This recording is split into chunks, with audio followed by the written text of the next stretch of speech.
Je trouve que c'est déjà extrêmement joli et donc je suis très très contente. Et puis surtout avec Michel, moi j'irai au bout du monde, que ce soit à Monpazier ou à Tombouctou, je le suis où qu'il m'emmène.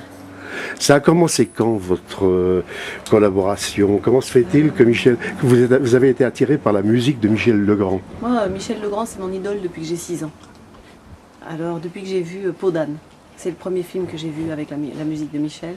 Ensuite, évidemment, j'ai vu toute sa collaboration avec Jacques Demy, et puis toute sa période américaine, Yentl, Barbra Streisand, tout ça. Et donc, moi, c'était mon rêve de le rencontrer, de travailler avec lui. Et à l'occasion d'une carte blanche que m'a donnée Laurent Pelli à Toulouse, il m'a dit « Bon, alors, qu'est-ce que tu voudrais faire ?» Moi, j'ai dit « Moi, il n'y a qu'une seule chose que je voudrais faire, c'est chanter des chansons de Michel Legrand.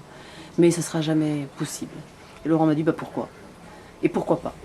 Et du coup, on a fait un spectacle autour d'une vingtaine de chansons de Michel.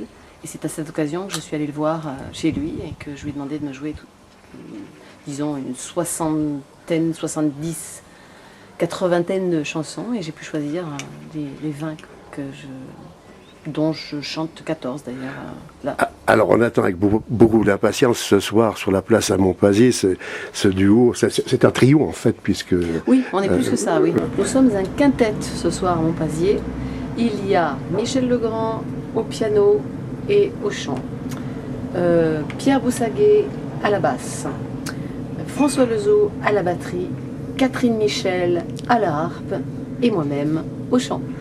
Et vous êtes habitués à travailler ensemble ou c'est la première fois? Non, j'ai déjà travaillé avec Pierre l'année dernière, François je ne le connais pas encore, et Michel et Catherine, moi, je les vois régulièrement et on travaille ensemble régulièrement.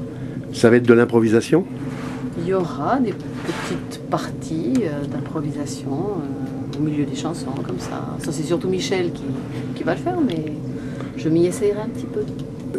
Une chanteuse d'opéra, hein, parce que c'est ça vous, c'est l'opéra avant toute chose. C'est facile de se convertir dans un style aussi différent? Non, c'est pas du tout facile. On pourrait penser que qui peut le plus peut le moins, et en fait, c'est pas vrai. Donc c'est toute une autre façon de chanter à apprendre.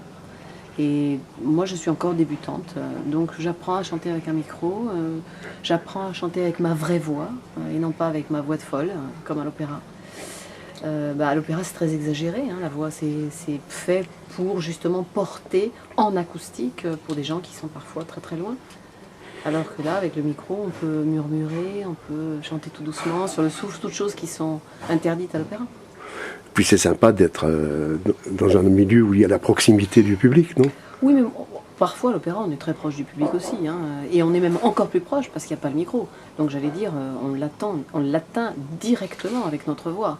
Et alors que là, il y a quand même le filtre du micro qui change beaucoup de choses. Non, ça, c'est pas ça qui change. C'est la façon d'employer sa voix.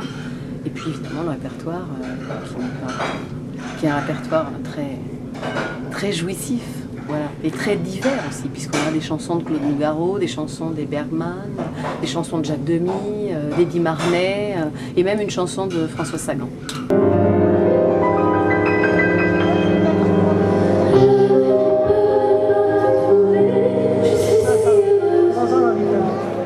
Entendre un petit peu de la... Oui, j'entends la voix de Nathalie par là. Oui. Allez, j'ai un petit peu là.